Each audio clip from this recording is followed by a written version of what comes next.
First of all, hello, everybody. Thank you for coming out. My name is Rabbi Mendel Kessin. And what I decided to do tonight and for next week also is to give you an abbreviated version of a much longer version. Really, I have a website called TorahThinking.com. Also, it's viewed on YouTube. But the main idea is that right now there are 15 videos of this particular lecture, and this week and next week. 15 videos. That's approximately 25 hours. It's a lot of stuff. And what I did is that I decided to once and for all say what I felt. I've been learning Rabbi Moshe Chaim Luzzatto, Ramchal, the great Ramchal, for over 50 years. And he obviously is an incredible approach to what hashkafa and so on, Jewish thinking and so on and so forth. So I decided, actually it's really very interesting how this whole thing came about. Long ago, a year and a half ago, I knew that Trump would win, whatever. So I would just give drips and drabs about, as time went on, I would just speak drips and drabs. And finally, my son made a bar mitzvah in the last summer, at the end of August. So usually I'm in Eretz Yisrael for the summer. So I decided to stay. But since I decided to stay, I give a shiur in Lakewood, New Jersey, which is where I live, by the way, when I'm not here. I decided I give a shiur every Saturday night, Matzah Shabbos. So I decided, I said, wait a minute, I'm going to be here the whole summer anyway. I might as well give a full understanding of what is happening instead of drips and drabs. Let me give it out and finally tell people what I think is going to happen. And this was last summer, in June actually. What is happening, what is going to happen, but most importantly, why. And that's what I did. So far, there's 15 videos, which is 25 hours of this stuff. So this is really a summary of that shiur. And so if you'd like to listen to the original version, which I would encourage everybody to do, if you can steal the 25 hours off your life, because there's an enormous amount of details that I leave out, obviously. But I think it's worth your while. And also I think it's very important. Why? Not because I give the lecture. It's really irrelevant. The real reason for that is because we live in a time which we have tremendous problems. We don't understand what's going on. There's what's called a chalisha of emunah. There's a tremendous amount of diminishment of belief in God. We believe in God, but it's not the same. We don't have the same passion because we're very confused. We see, a tremendous amount of contradictory ideas going on in the world, especially the last 15 years. It's just incredible. We see evil proliferate, evil succeed. We see good is always suffering at some level and so on. Also, a lot of people have a lot of problems with their lives and so on and so forth. There's something wrong here. It's chaos. And what that does is it affects us. It affects our emunah.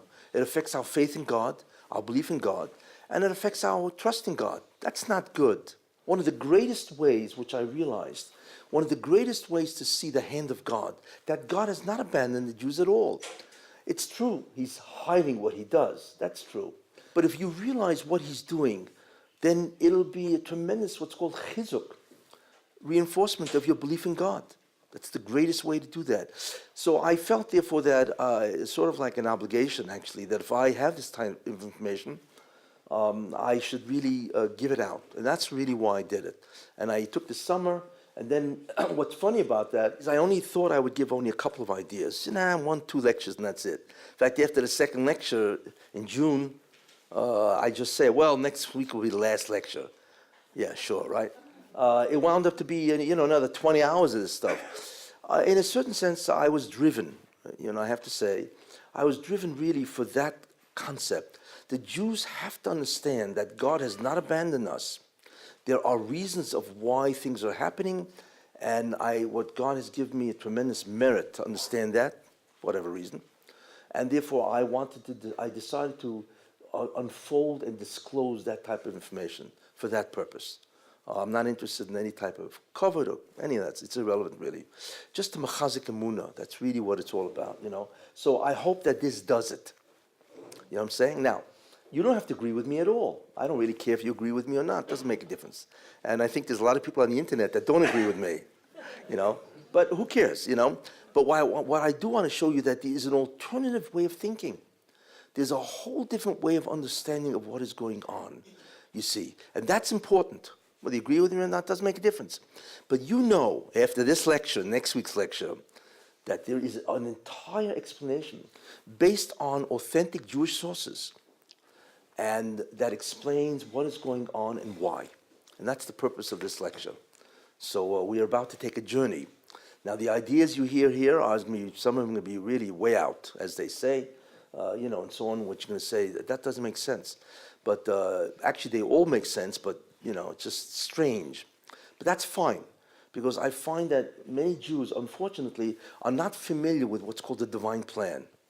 With the divine plan. They're not familiar with this at all, which is unfortunate. And certainly to be able to look at the divine plan and connect it to current events is forget about. So therefore, in many ways, I am privileged to be able to do that for that specific purpose, that you should walk away saying, you know, maybe God has not forgotten us, maybe. He still remembers us, and he really wants to call an end to this entire exile, and maybe this is the way he's doing it. That's really the conclusion will be, I'd love you to reach, and so on. So with that aside, I would now like to begin this idea. Some of the ideas will be familiar to people because I've said them over and over again. But the main idea is that it's being filmed, obviously, and there are many people that may look at this and they will not, without an introduction, they won't know where I'm coming from. So I'm forced to repeat ideas. But the key is you have to be patient. And I want to quote what the Ramchal says. Rabbi Moshe Chaim Luzzatto says in the beginning of Das Funas. This is it. I'm quoting him. Rabbi Moshe Chaim Luzzatto in a sefer called Das Funas.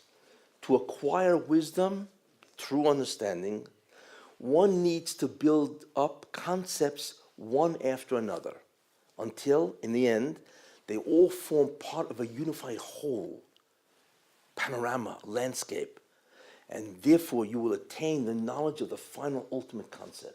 So that's what I have to do. I'm going to go slowly, you know, and I have to build it up, and then you can see the entire scenario of the Messianic process to what extent I can explain it, and what is happening and why. Okay. By the way, I want to tell you a disclaimer. I'm not a prophet. Although a lot of stuff I'm going to say is saying, excuse me, you know, how do you know this stuff? But I'm telling you now, I'm not a prophet. That's out. Although I love to see prophets. But in any case, it's taking you too long to laugh. I'm sorry. It's, you got to be quicker than that. But the knowledge and information comes from the fact that I've immersed in this hashkafa for 50 years. And, you know, obviously my view is different than most people. And therefore I'm able to see things that obviously a lot of people can't. And fortunately, I'm able to put it together, you know, in a cohesive manner. So that's a disclaimer.